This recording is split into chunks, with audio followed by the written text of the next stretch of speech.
Hello students, आप सभी का स्वागत है आपके अपने चैनल साइंस क्लासेस में। तो आज हम क्लास 9 के मॉडल सेट के मैथ्स को सॉल्व करेंगे। मिड टर्म असेसमेंट के ये क्वेश्चन है और साथ में आप लोग को ये भी दिखाएंगे कि ऐसा कौन कौन सा इंपॉर्टेंट क्वेश्चन है जो आपके फाइनल एग्जाम में रिपीट कर सकते हैं। तो मेरे साथ आप लोग बने रहें और वीडियो को लास्ट तक देखें, तभी आप लोग जान पाएंगे कि कौन कौन सा क्वेश्चन आप लोगों के लिए वेरी वेरी इंपॉर्टेंट है। तो चलिए पहला नंबर क्वेश्चन देखते हैं कि निम्न में कौन परिमेय संख्या है। देखिए पहला नंबर ऑप्शन है 2 - √5। उसके बाद है 2 नंबर में 2√7/7√7। तीसरा नंबर में है 1/√2 और 4 नंबर में है आपका 2π। तो परिमेय संख्या रहता है आपका p/q के रूप में, जहाँ q क्या होता है, इज़ नॉट इक्वल टू 0, यानी q 0 के बराबर नहीं होता है। यहाँ पर देखिए पहला नंबर ऑप्शन में कि 2 - √5 एक परिमेय संख्या है, एक अपरिमेय संख्या है। यानी एक परिमेय संख्या जब एक अपरिमेय संख्या के साथ ऐड होता है तो उसको टोटल अपरिमेय संख्या माना जाता है। दूसरा नंबर में है 2√7 और ये √7 है नीचे में 7√7। तो ये √7 को काट देंगे, ये अगर काट दें तो क्या हो जाता है इसका आंसर 2/7, यानी ये p/q के रूप में है। तो इसका आंसर हो गया आपका ये 2 नंबर। शून्य क्या है, दूसरा नंबर देखते हैं कि शून्य क्या है। देखिए शून्य को हम लोग लिख सकते हैं 0/1, तो यानी इसको भी हम लोग परिमेय संख्या कह सकते हैं। तो ये भी आपका ऑप्शन 1 नंबर हो गया। उसके बाद है 3 नंबर में 0.3 में बार है, यानी 1 से बराबर क्या है 0.3 में बार। तो इसको हम लोग ऐसे भी कर सकते हैं, यानी 1 से बराबर 0.333 ऐसे लिख सकते हैं। बार का मतलब वही है कि उसी पॉइंट को बार बार करके हमको दोहराना है। तो ये हो गया समीकरण 1। उसके बाद इसको हम लोग 10 से मल्टीप्लाई कर देते हैं, तो 10x हो गया और इसको 10 से मल्टीप्लाई करेंगे तो 3.33 आ रहा है। ऐसे करके ये इक्वेशन 2 मान लेते हैं। उसके बाद सब्ट्रैक्ट कर देते हैं, यानी 2 समीकरण से 1 को घटा देते हैं। तो 10x में x गया तो 9x और 3.33 में 0.33 गया तो 3, यानी 1 से बराबर कितना हो जाएगा 3/9। दैट मीन्स 3 × 1 = 3, 3 × 3 = 9, यानी 1/3 इसका आंसर। देखते हैं इसका आंसर क्या है, 1/3 ऑप्शन में है 1/3 आपका पहला नंबर ऑप्शन। उसके बाद है 4 नंबर में देखते हैं 1/√2 का परिमेयकरण। 1/√2 का परिमेयकरण, ये वाला क्वेश्चन 1/√2 का परिमेयकरण। तो 1/√2 इस तरह लिखते हैं इसको, और इसको √2 से मल्टीप्लाई कर देते हैं, √2/√2 इसका अंश और हर को। तो यहाँ पर क्या हो जाएगा, √2 को 1 से गुना करेंगे तो √2/√2 को √2 से गुना करेंगे तो 2, तो √2/2 इसका आंसर। देखते हैं ऑप्शन 2 में है। उसके बाद है 5 नंबर कि 36 का पावर है 1/2। ये वाला 36 का पावर है कितना 1/2। 36 का पावर में कितना है 1/2। अब 36 को हम लोग कैसे लिख सकते हैं, 6 × 6, यानी 6 का पावर में 2 और इसके पावर में भी है 1/2, यानी ये 2 कट गया। तो यहाँ 6 का पावर 1, दैट मीन्स 6 ओनली। यहाँ पे हो गया आपका ऑप्शन 3 नंबर। सॉरी ये वाला नहीं है, 5 नंबर का था। उसके बाद है 6 नंबर 64 पूर्णांक कितना है, 64 का पावर में कितना है 1/2। 64 को हम लोग कैसे लिख सकते हैं, 8 का स्क्वायर और इसके माथे में है कितना 1/2, तो यानी इसका भी 2 कट गया। तो 8 का पावर कितना है 1, दैट मीन्स इसका भी 8 आंसर। तो ऑप्शन हो गया ये 4 नंबर।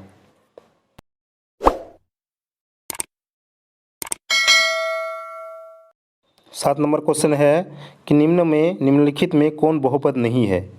बहुपद इनमें से कौन सा नहीं है। देखिए ये वाला तो है क्योंकि ये पूर्ण संख्या में है इसका पावर, और उसके बाद दूसरा नंबर में भी है, तीसरा में भी है, लेकिन 4 एक ऐसा ऑप्शन है जैसे y + 2/y, यानी y + 2 और इस y को ऊपर करेंगे तो y का इन्वर्स में आ जाता है, जो ये बहुपद नहीं है क्योंकि ये इन्वर्स में आ जाता है इसका घात यानी पावर। तो ऑप्शन इसका 4 हो गया। उसके बाद है 8 नंबर, ये सब नहीं होगा, ये वाला कट गया, आपका ऑप्शन ये 4 नंबर। अब है 8 नंबर कि निम्नलिखित में कौन त्रिघात बहुपद है। त्रिघात बहुपद मतलब जिसके घात में, जिसके पावर में 3 हो, यानी ऐसा कौन सा ऑप्शन है जिसके घात में 3 हो? किसमें है? फोर्थ में देखिए, यहाँ x का पावर में कितना है? x माइनस एक्स का क्यूब है, जो कि ये घात है इसका 3, यानी ये त्रिघात बहुपद है। अब ये 9th नंबर से है 2 + x² + x में x² का गुणांक क्या है? 2 + x² + x में इसका गुणांक, यानी ये जो है x² जो है किससे गुना है? तो x² को हम लोग ऐसे भी लिख सकते हैं 1 × x²। तो x² को अगर 1 से हम गुना करेंगे तो x² ही होगा, तो यहाँ पे इसका गुणांक हो जाएगा आपका ऑप्शन 2 यानी 1। 10th नंबर में है px = 2x + मान के शून्यक, यानी 2x + 1 बराबर में 0। तो 2x बराबर क्या हो जाएगा? -1, और x बराबर हो जाएगा आपका -1/2, ऑप्शन 2। 11 नंबर देखते हैं x + 1 से 3x³ + x - 1 को भाग देने पर शेषफल प्राप्त होगा। शेषफल, चलिए इसको लिखते हैं क्वेश्चन को। x + 1 किससे भागा देना है? 3x³ प्लस में x और माइनस में 1,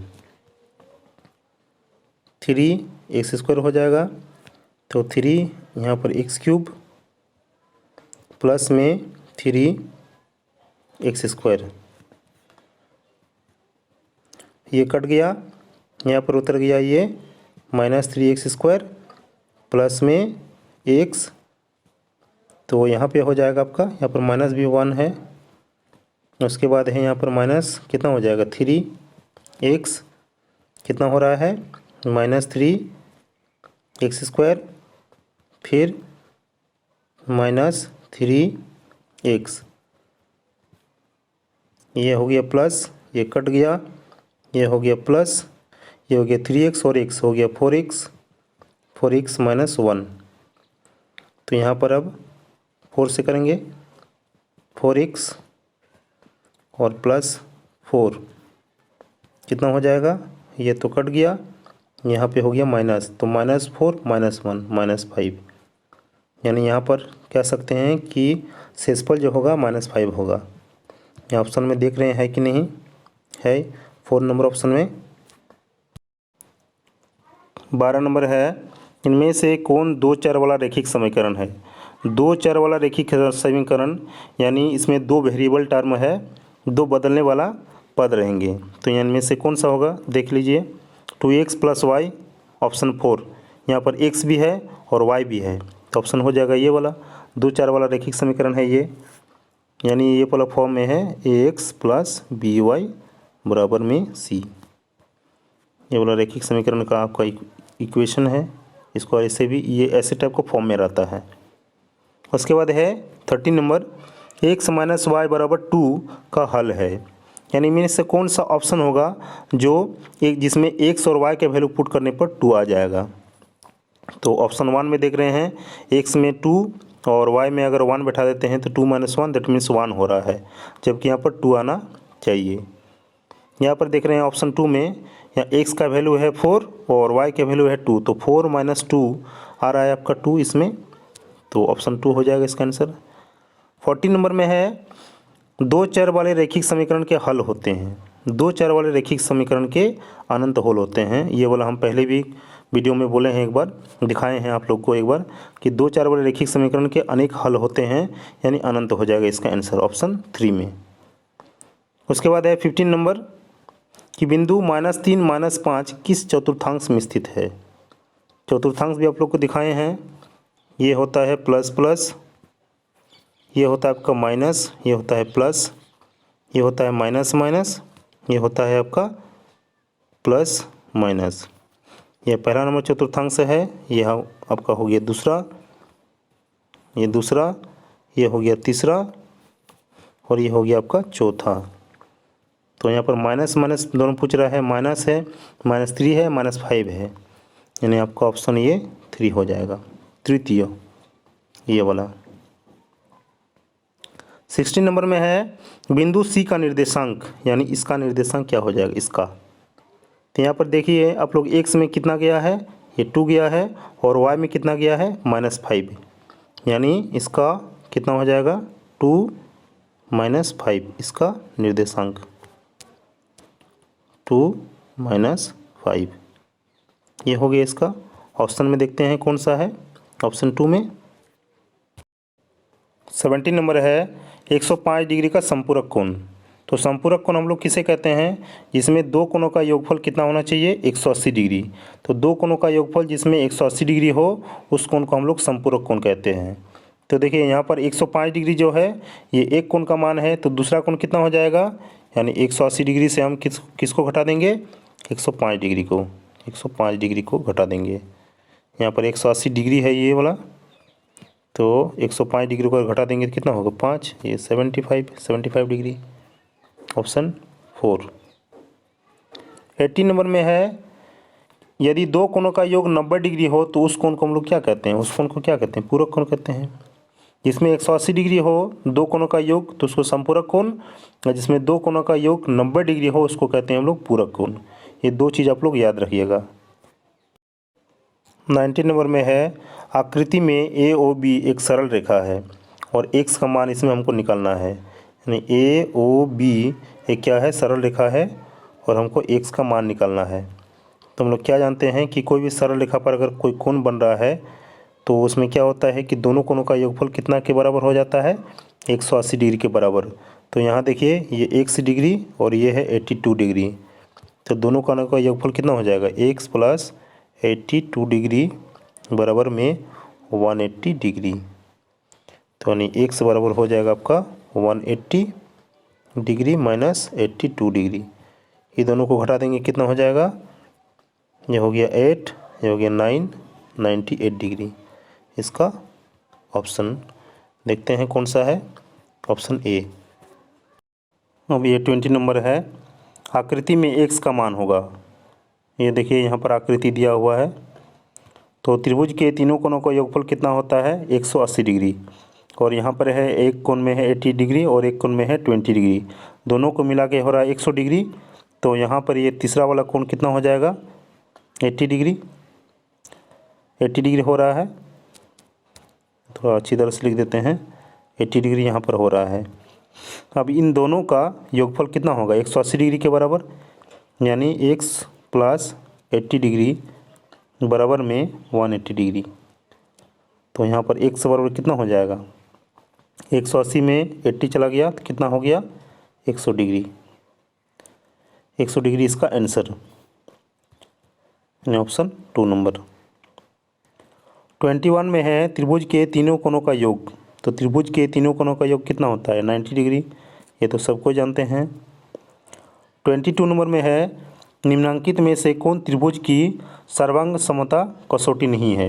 ये मॉडल सेट 1 में भी रिपीट किया था, ये क्वेश्चन आया था। तो इसमें तो ये वाला नहीं होगा, साइड एंगल साइड तो होता है, उसके बाद एंगल साइड एंगल भी होता है, और साइड साइड साइड ये भी होता है, लेकिन ये वाला नहीं होता है, साइड साइड एंगल ये नहीं होता है। तो ऑप्शन ये वाला हो जाएगा आपका 3। 23 नंबर में है यदि कोण A बराबर कोण P और कोण B बराबर कोण Q तो AB बराबर PQ तो कौन सा होगा। देखिए यहाँ पर A है, यहाँ पर B है, तो इसमें भी है AB, इसमें है P, इसमें है Q, तो यहाँ पर भी PQ। उसके बाद C है, R है, यानी दोनों में कुछ अलग अलग कोण दिया है, एक में C है एक में R है, लेकिन दोनों तो मेरा मिल रहा है, इसमें भी AB है और इसमें भी PQ है। तो ऑप्शन ए नंबर सही हो जाएगा। 24 नंबर में है चतुर्भुज के तीनों कोणों का योग 110 डिग्री, 82 डिग्री, 68 डिग्री, तो चौथा कोण क्या होगा। तो चतुर्भुज के कोणों का योग कितना होता है, 360 डिग्री के बराबर।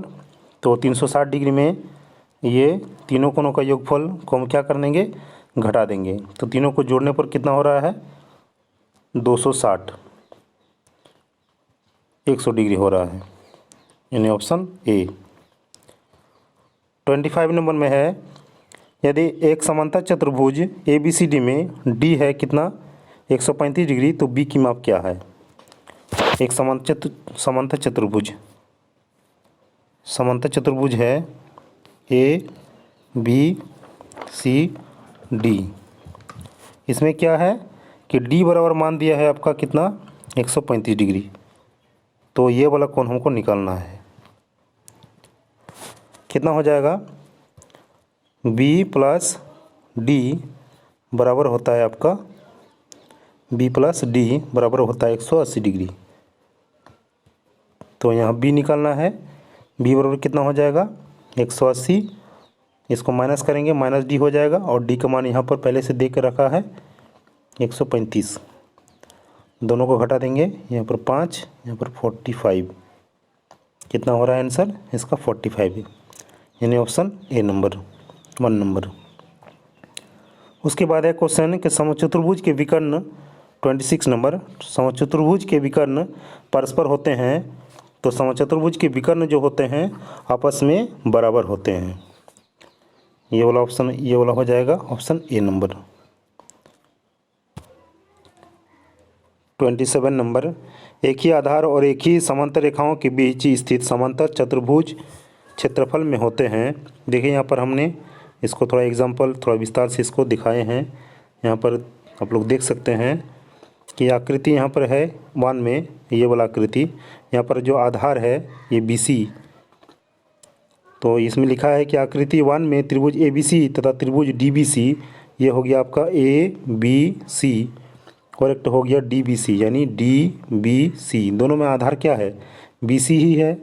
एक ही समांतर रेखा AD के बीच स्थित है, ये AD के बीच स्थित है। उसके बाद आकृति 2 में देखिए समांतर चतुर्भुज PQNM, PQ उसके बाद है N और M, ये वाला M है। तो एक ही आधार PQ, इसमें भी एक ही आधार क्या है PQ है और एक ही समांतर रेखा SN, यानी इसमें भी क्या है SN है। SN तथा PQ के बीच स्थित है, यानी ये SN और ये PQ के बीच स्थित है। तो इसमें देख रहे हैं एक ही आधार और एक ही समांतर रेखाओं के बीच इसी समांतर चतुर्भुज क्षेत्रफल में क्या होते हैं बराबर होते हैं, यानी ऑप्शन ये वाला ऑप्शन 1। आपको इसी आकृति ये 2 आकृति ही देख के आपको समझ में आ रहा है। उसके बाद ये तीसरा आकृति भी यहाँ पर दिया है, इसको भी आप लोग देख सकते हैं।